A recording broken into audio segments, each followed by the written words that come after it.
The first time Daniel Mercer told his wife she was beautiful, they were standing beneath a broken bus shelter in the pouring rain. Nia's hair had shrunk into tight curls around her face.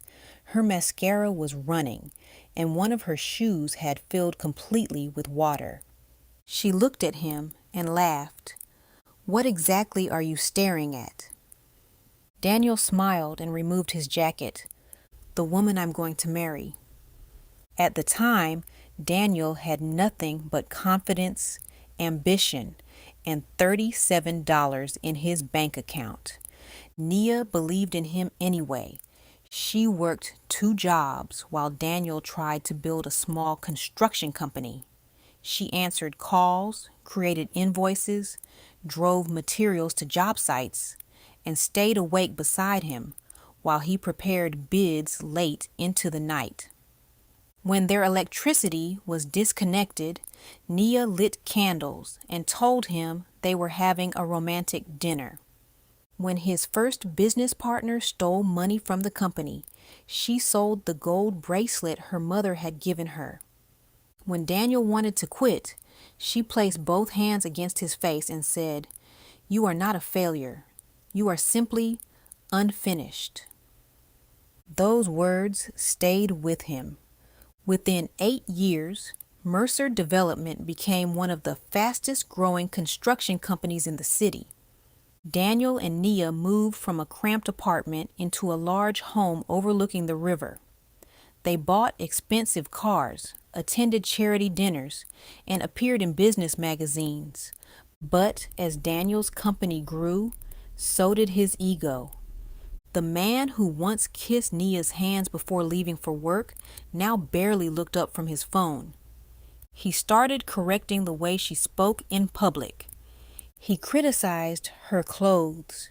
He encouraged her to lose weight, change her hair, and hire a stylist. At first, Nia thought he was trying to help her adjust to their new lifestyle. Then she noticed something painful. Daniel was not ashamed of where they had come from. He was ashamed of her. One evening, Nia entered the bedroom wearing a navy blue dress.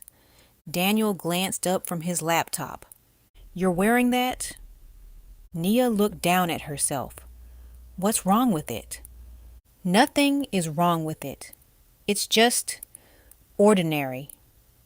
"We're going to a hospital fundraiser, Daniel, not the Academy Awards." He sighed. "There will be important people there.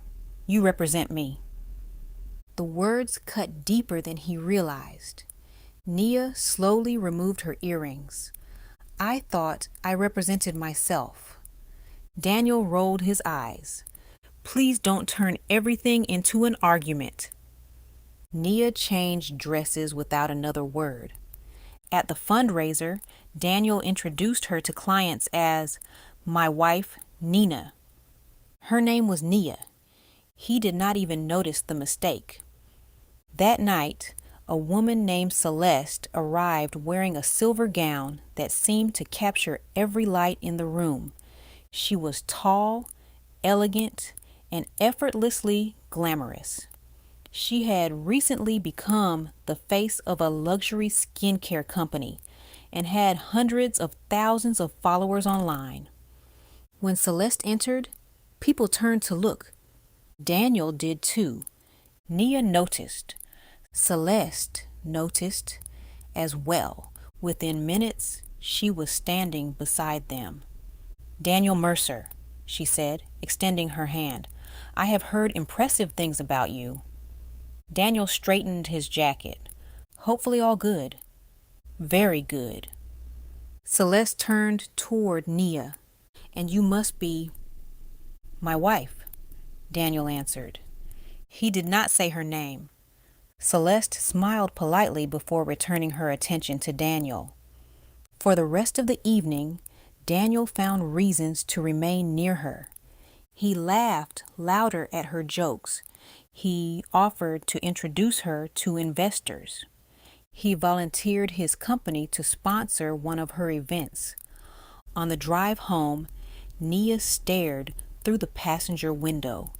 Daniel eventually asked, "What's wrong with you?" "Nothing." "Then why are you acting strange?" Nia turned toward him. "You embarrassed me tonight." "How?" "You barely acknowledged me." "That's ridiculous." "You introduced me as the wrong name."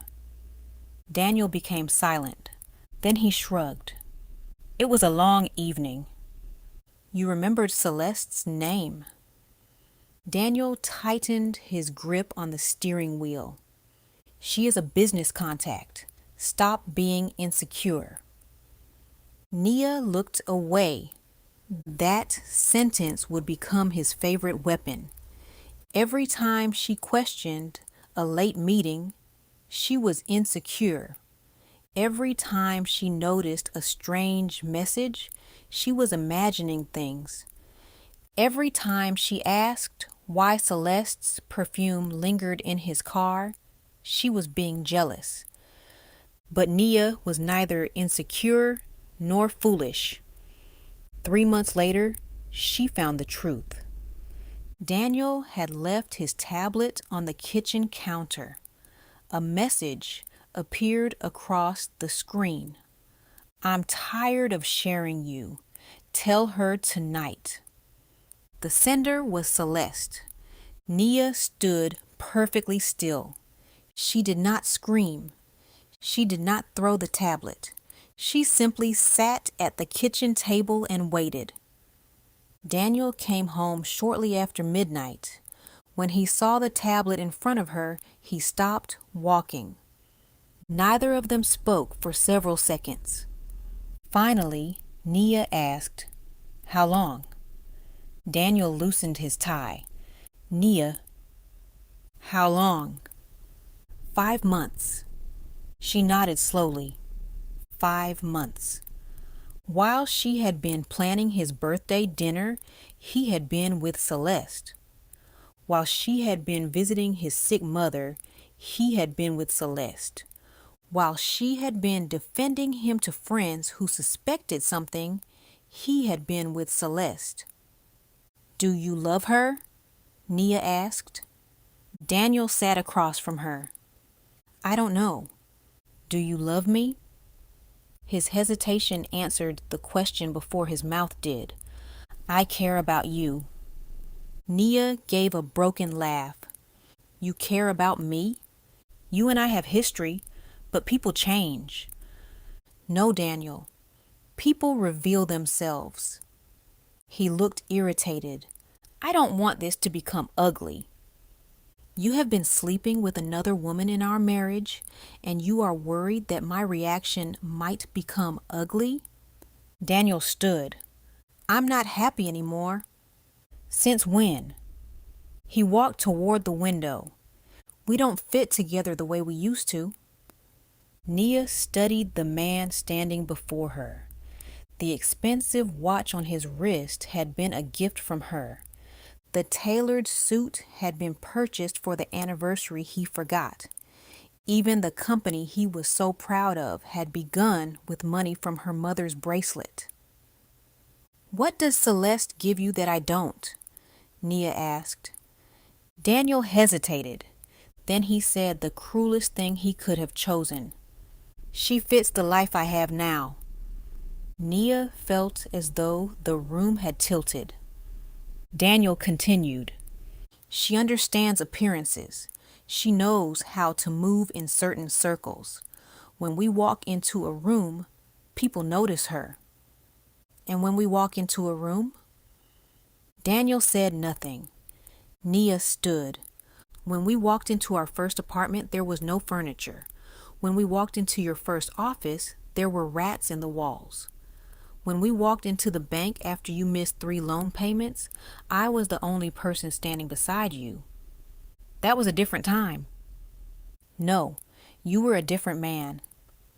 Daniel packed a suitcase that night. Before leaving, he paused at the door. "I hope one day you understand that I never meant to hurt you." Nia looked him directly in the eyes. "You did not accidentally destroy this marriage. You made choices. One day, you will understand the difference. Daniel left. Within weeks, photographs of him and Celeste appeared online. They attended openings, luxury vacations, and celebrity parties. Every photograph seemed designed to send Nia a message. Daniel had upgraded. At least, that was what everyone whispered. Nia stopped attending social events. She ignored gossip websites and refused interview requests. She sold the riverfront house and moved into a smaller townhouse across the city. For several months, she felt lost. Her life had revolved around Daniel's dreams for so long that she could barely remember her own. Then, while sorting through old boxes, she discovered a notebook filled with sketches. Before marrying Daniel, Nia had dreamed of designing affordable homes for single mothers and working families. She had abandoned the idea when Daniel's business began struggling. The next morning, Nia opened a new notebook. Across the first page, she wrote, "You are not a failure. You are simply unfinished." This time, the words were for herself. Nia used her portion of the divorce settlement to purchase a neglected apartment building. Contractors warned her that the property was too damaged and the neighborhood too risky. She bought it anyway. She hired local workers, partnered with a community nonprofit, and transformed the building into 24 affordable apartments with a child care center on the ground floor. The project received attention. A local newspaper published a feature about her. Then a housing foundation offered her funding for another development. Within 2 years, Nia's company had projects in 3 cities. She was no longer Daniel Mercer's quiet wife. She was Nia Bennett, founder of Haven House Communities. Meanwhile, Daniel's new life was beginning to crack. Celeste enjoyed the attention that came with being beside a successful businessman, but she had little interest in the difficult parts of his life. She refused to attend family gatherings unless photographers would be present. She became angry whenever Daniel worked late. She spent money faster than he could earn it and used private details from their relationship to increase engagement online. When Daniel's company lost a major government contract, Celeste posted photographs from a vacation in Italy. Daniel called her from his office. "We are facing a serious cash flow problem." Celeste sighed. "And what would you like me to do about it?" "I need you here. I have a campaign shoot tomorrow. I may have to lay off 40 people. Daniel, that is unfortunate, but I am not your business partner." The words struck him. Nia had been his business partner even when she held no official title. She knew every employee's name. She understood every contract. She had once spent an entire weekend calling suppliers to negotiate extensions when the company could not meet payroll. Celeste did not even know where his office was located. Months later, Daniel discovered that Celeste had been secretly seeing a professional athlete. When he confronted her, she did not apologize. Instead, she laughed. "You cannot honestly be surprised. I left my wife for you. That was your decision. You said you loved me. I loved the version of you everyone admired." Daniel stared at her. "And now? Now people are saying your company may collapse." Celeste collected her purse.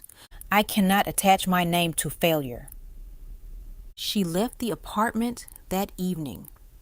The following week, She posted a photograph with the athlete and captioned it, "Never settle for less."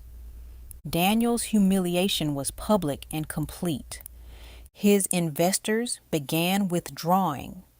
Banks refused to extend his loans. Several senior employees resigned. The company that Nia had helped him build was weeks away from bankruptcy.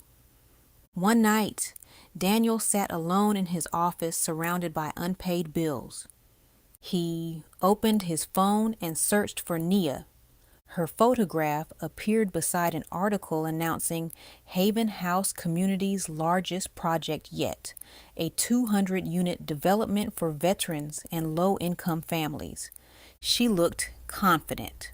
Not flashy, not desperate for attention, simply whole. For the first time, Daniel understood what he had thrown away. He did not miss having a wife who worshipped him. He missed the woman who had seen value in him before the world did. He called her. Nia did not answer. He called again the next morning. Still no answer. He sent flowers to her office. They were returned. Finally, Daniel learned that Nia would be speaking at a housing conference downtown. He waited outside the building until the event ended. When Nia stepped through the doors, Daniel almost did not recognize her. She wore a cream-colored suit, her natural curls framing her face.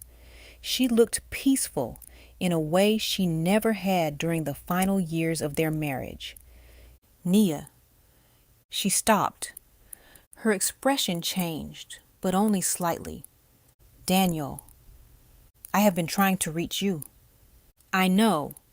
Can we talk? I have another meeting. Please, 5 minutes." Nia checked her watch. 5 minutes.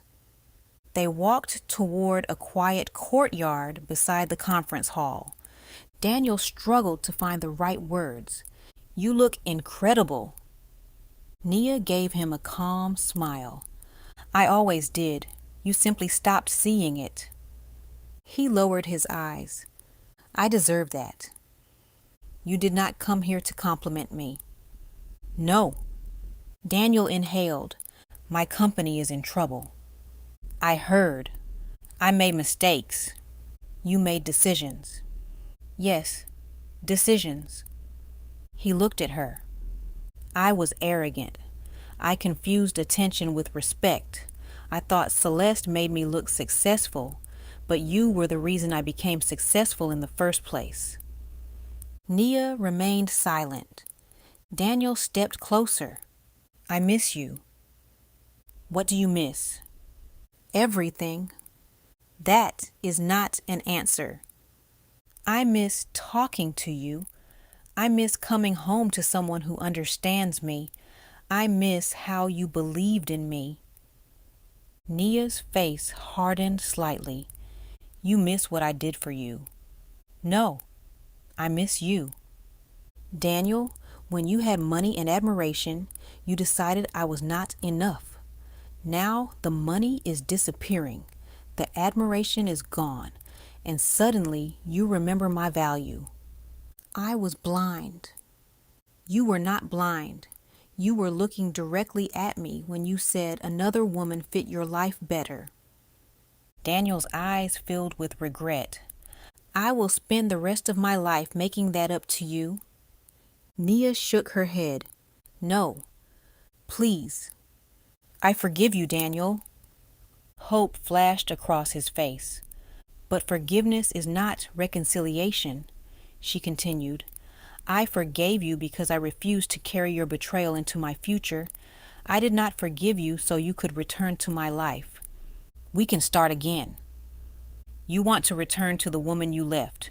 She no longer exists." Daniel's voice became desperate. "I love you."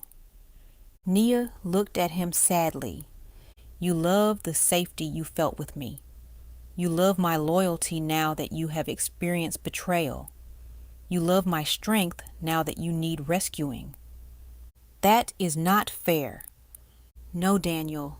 What was unfair was making me feel unattractive because you needed strangers to envy you. What was unfair was allowing me to build your future while you erased me from it. Daniel wiped his face. So this is it? This ended the night you packed your suitcase. Nia began walking away. Daniel called after her. Was there ever a chance? She turned. There was a time when I would have crossed an ocean to save our marriage, but you taught me something important. What? That a woman should never have to compete for a place she helped build. Nia left him standing alone in the courtyard. Daniel eventually lost Mercer Development. The company was purchased by a competitor, and his name was removed from the building within a month. He took a consulting position in another state and disappeared from the social circles that had once celebrated him. Nia continued growing Haven House communities. 3 years later, she attended the opening of a new development built on the same block where she and Daniel had once rented their first apartment. During the ceremony, a reporter asked what inspired her work. Nia looked across the courtyard. Children played beside a small fountain. Parents carried boxes into clean, affordable homes. An elderly woman waved from a balcony decorated with flowers. Nia smiled. For many years, I helped someone else build his dream because I believed love meant sacrificing my own. She paused.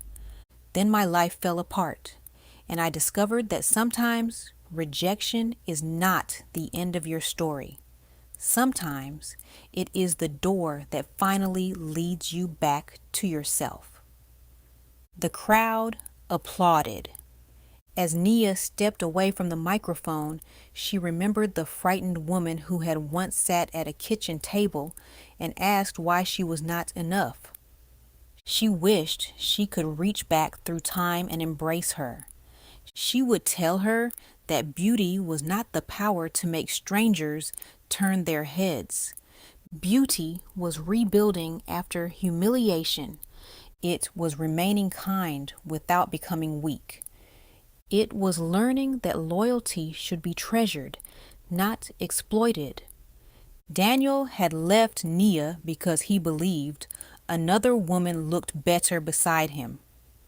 By the time he returned, Nia had learned that she had never been created to stand beside someone who diminished her. She was meant to stand fully in her own light. And the man who once thought she did not fit his successful life was forced to watch from a distance as she built a life far greater than anything he had ever offered her. Like, comment, and subscribe for more.